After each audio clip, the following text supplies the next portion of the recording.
Hey, what's up everybody, and welcome to Ark Survival episode number 2, and this is all about the base. As I mentioned in the previous episode, you shouldn't make a big base until you get to a point where you can make metal tools. Once you can make metal tools, you'll start making metal foundations and metal walls and all that sort of stuff. Then is the time for you to start thinking about moving into a home.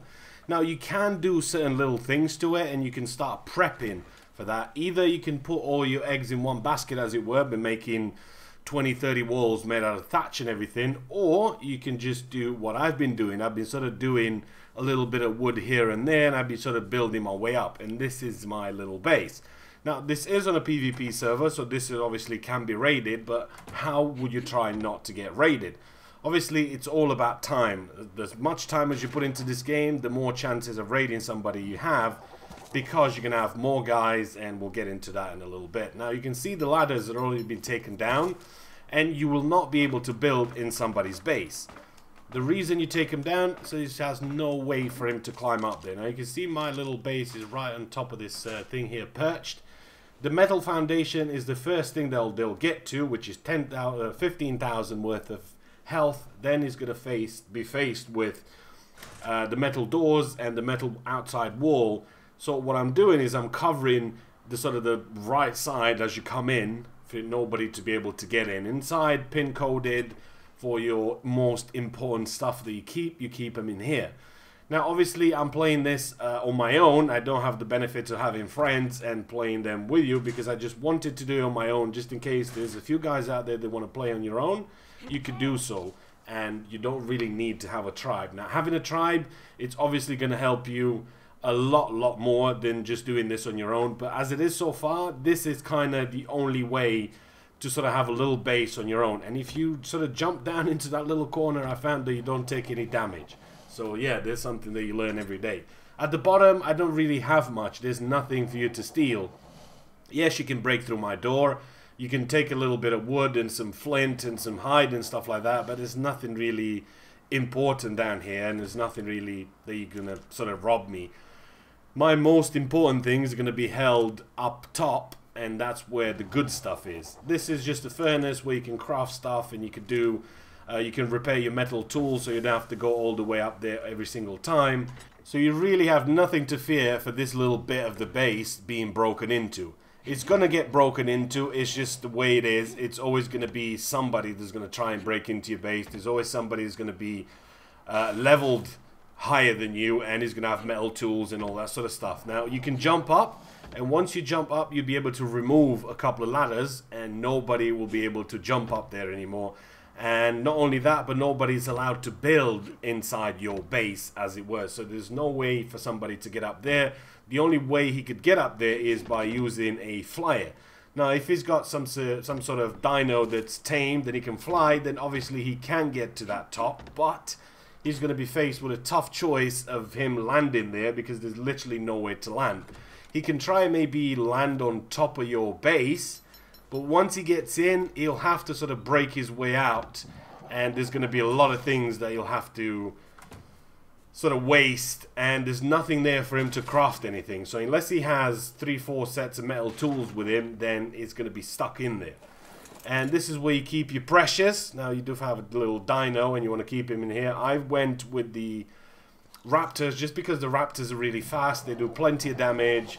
They carry quite a few things for you. So if you want to take him away, you can just take him away. And when you're ready, and you're going to disconnect for the day, then you just go ahead and put him back to sleep. Just make sure his tail doesn't wiggle out. And whenever you're ready, just go ahead and put a wall in there, put another wall on top of that, and then that's it. You've got your base semi-secured, as it were, for what it is on the ground. You know, you're never going to have a base on the ground that's going to be totally secure, but as it is, I mean, you can try and put a couple of walls around it. You can try and put a couple of more metal walls that nothing can really damage them apart from explosives, but explosives are quite hard to get a hold of, because they'll require quite a few things for you to get explosive, and for you to have just a wooden little base. And me maybe being a level 60 and discovered everything, and I have the ability to craft explosives and C4 charges and all that sort of stuff, it's not really worth my time, because you're not going to have anything decent in here. Maybe you're going to have a few metal ingots, maybe you're going to have a few things, but really I can see by the looks of your base that you don't really have anything. You're trying to protect something that eventually is going to be worth it, but by the time I invested all that into it, it's not going to be a good sort of investment for me. So this is what your base could look like once you do a couple of more things to it. Then you can start doing all the metal down the bottom, so they will be forced to go through your metal doors. There's metal walls all the way inside it. Again, just a couple of things for you to build a couple of things. Then you need to get yourself all the way to the top. The metal walls, you can keep doing metal walls up here if you like, but there's no point because it's just sort of wasted resource as it is. And you don't really need that. But if you do have a lot of friends and a lot of friends do help you out with this, then yes, it's going to be a lot easier for you. Inside, there's going to be plenty of the new and modern appliances, like your fridge is going to be your storage boxes where you keep everything. You can have a bed there where you can spawn in, or you can have another one upstairs, your smithy, everything you can craft certain things, your ladders, you can climb up another level, you can have water here. You can, if you have a foundation, you can actually plant a crop. There's your fabricator where you can fabricate guns and you can fabricate all sorts of things. Now for the roof, which is, I personally think that this is going to be the most important thing, is your roof. Your roof, you can see here, it's not really covered there. That's a trap door so you can get in and not have to destroy your walls all the time.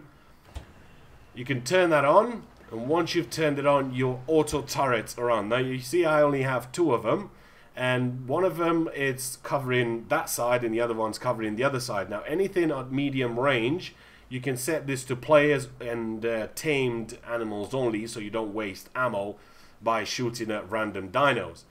Nothing can get near your base. As soon as anybody is close to your base, within 30-40 meters, those things will light him up. Over here, everything has a window that you can cover this 360 degrees.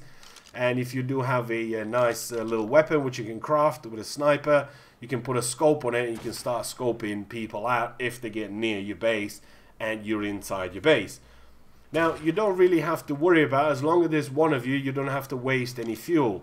Your generator that generates power will need fuel. You can make fuel easily enough with oil and just a bit of thatch, and I can't remember what it is now.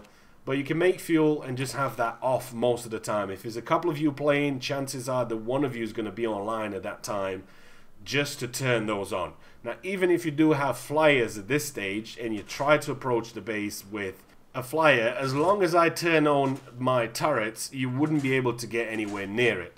So, again, it's going to be tricky for some of you that want to play on your own to try and do this. But if you play in a clan, this is something that's easily achievable and easily done just as it is. You don't have to invest a lot of time into making everything out of metal yet. Metal will come further down the line. You'll see most of the base up there is made of wood, because I might not have enough resources for me to make everything out of metal. And with the colors, don't get me started on the colors. I'm testing stuff out with the colors just to see who works and what works and whatever. There seems to be a lot of sun glare off most of the sort of foundations or walls or anything that you put down that is made of metal. And I found that this little sort of lime green, whatever this is, and the sort of completely black ones, they don't have as much glare. And again, the same principle applies to this. You can go ahead and take down the wooden ladders.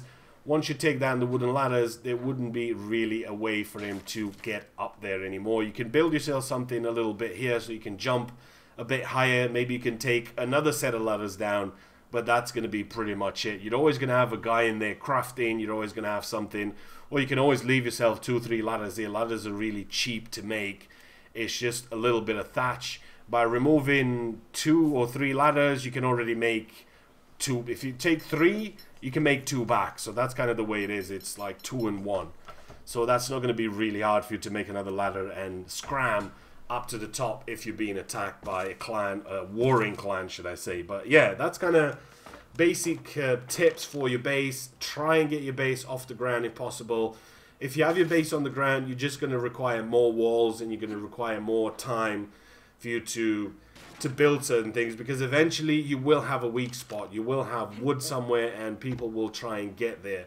So the best thing you can do is get yourself high up on a rock somewhere, take a few ladders, take them down, a few trapdoors and a few things like that, and eventually you can cover that whole section up in walls You can put a couple of doorways, you could do a couple of things to it, but this is just a general idea what you could do to a base. Hopefully you guys have enjoyed the video. If you have, give it a thumbs up, post a comment, let me know what you'd like to see in part 3, and I will see you guys in the next one.